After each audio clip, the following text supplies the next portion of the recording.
Okay, so we're just doing little trees. Again, you're stroking down with the tip of your brush. So you really just want to use just a little tip of your brush. And if this is too hard, you could switch to the smaller brush.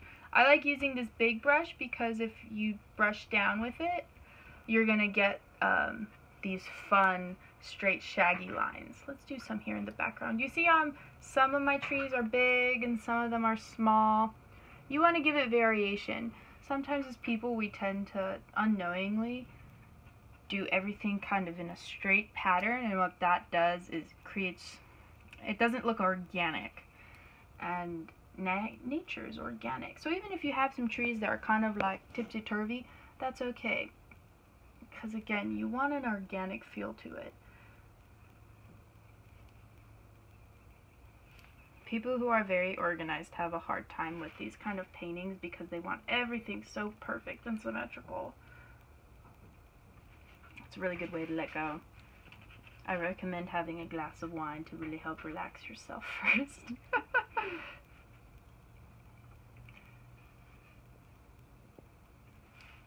Okay, so we're going in, we're almost done.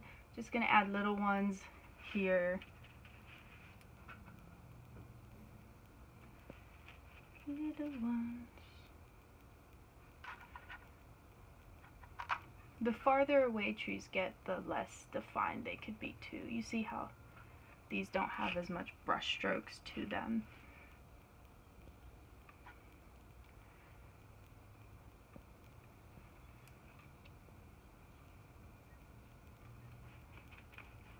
So it kind of looks like there's an atmospheric perspective going on. Just going to cover up these little white dots that you could sometimes get on your painting. It's just the paint skipping through the canvas weaving. Okay, so once you're done with your little trees, your happy little trees, we're going to be putting our Lineman stencil in. And again, it's just a very simple stencil. Put your big brush in water, and you could grab your round brush. I recommend waiting for your black paint to dry, just so it's very easy for you.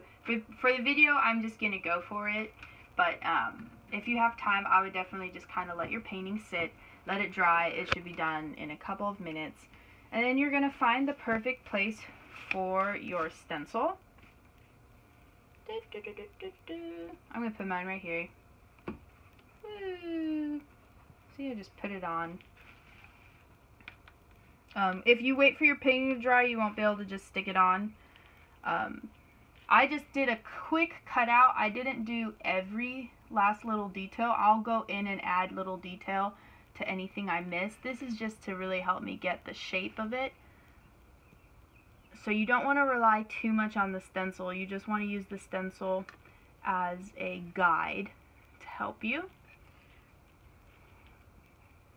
Always brush into a stencil. Don't try and brush outward. You start at the outside and you brush in. What this does is it helps your painting not turn into a blob on the bottom, because if you just go back and forth, sometimes the paint can slip under your stencil and then you end up getting a nasty blob. So again, paint downward. So you start on the outside and you paint into your stencil. And this is just a little quick thing, and then after we could go in and fix it up.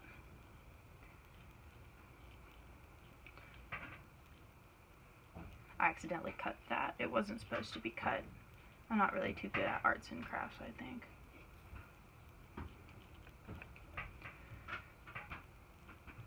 Want to be real careful right in here. Boop. Okay, did I get everything? Peel it away. Ah, plop. Okay. So don't worry about this. We'll just go in really quickly. Re-put the paint on. No harm, no foul. Looks like it's just chilling up there. So this is all going to be black because that was trees. Just really quickly just fixing up where the stencil kind of smushed. Again, if you let it dry, you won't have to do that. You'll just have to go into your Lineman and fix them up. Let's fix up our stencil markings by going in and just keeping it nice and straight.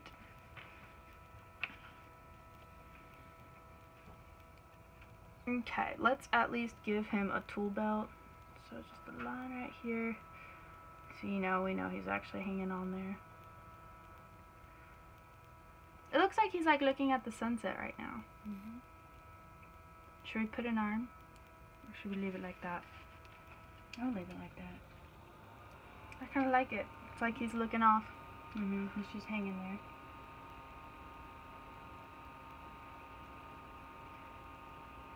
Thinking about how much he misses his old lady. He better be thinking that. I'm gonna go in, fix my tree, give a little tree love.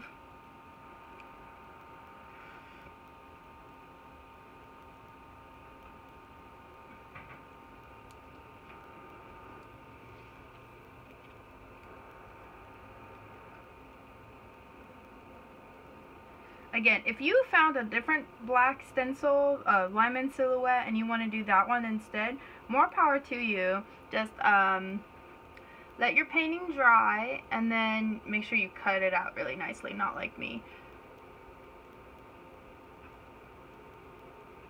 And then you could go in and just slowly paint the black silhouette on there.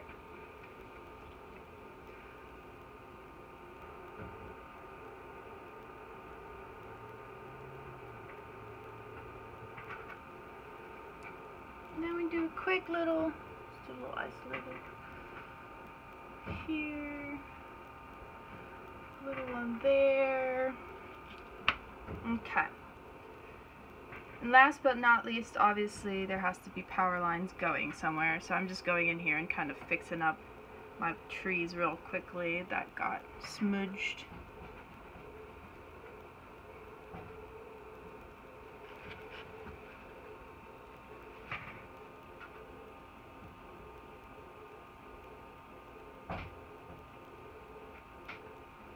And then lastly, we actually need power lines, so it's actually going somewhere. For the power lines, if you would like to use this brush, you can. I hate making straight lines with these kind of brushes because they always end up too curvy. So what I like to do is use my flat brush. What I'm going to do is when I wash it off, I'm going to then wipe it really well to make sure that I have a nice fine point. Oh, my dogs got loose. My babies. I have fur babies. And then I'm going to get paint. You see how thin amount of paint I have? I don't have a lot of paint. Because if you have a lot, you're not going to get a nice line. So you go. Let's see, let's do it. You put the flat of your brush down and you just do it. There's one line. Hi, baby. Everyone say hi to my baby boy. And my princess. Okay. And then we're going to do one more line this way. Let's see. Kind of going here too. Ready? So you put the flat of your brush down and you just do it.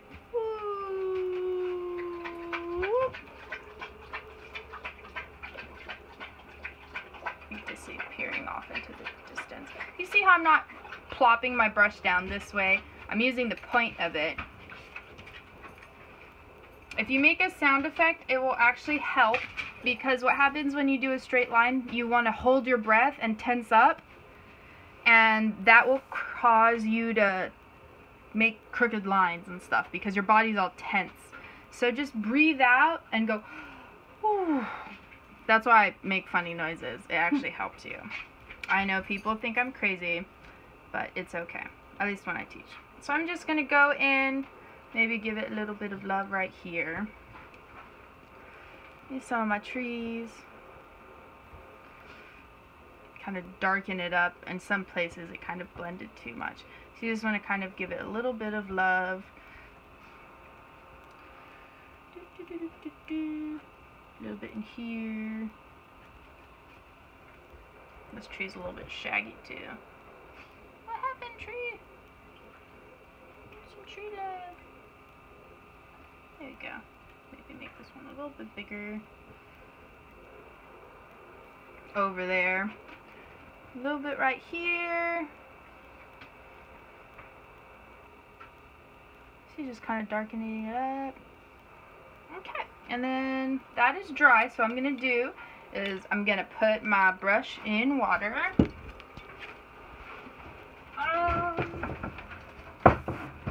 Should we use gold? For what? To write something? Oh, yes.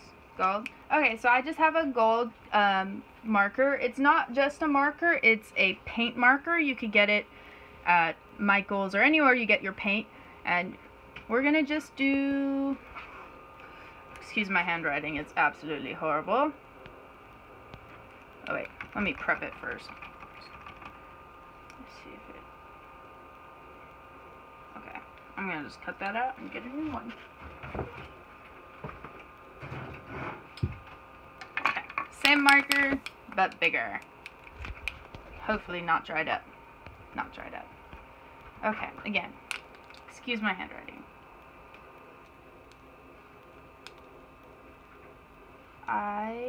Should I write love or say love or draw love?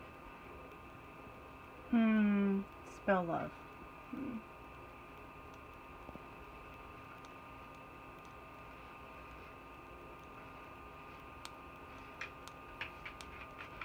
I love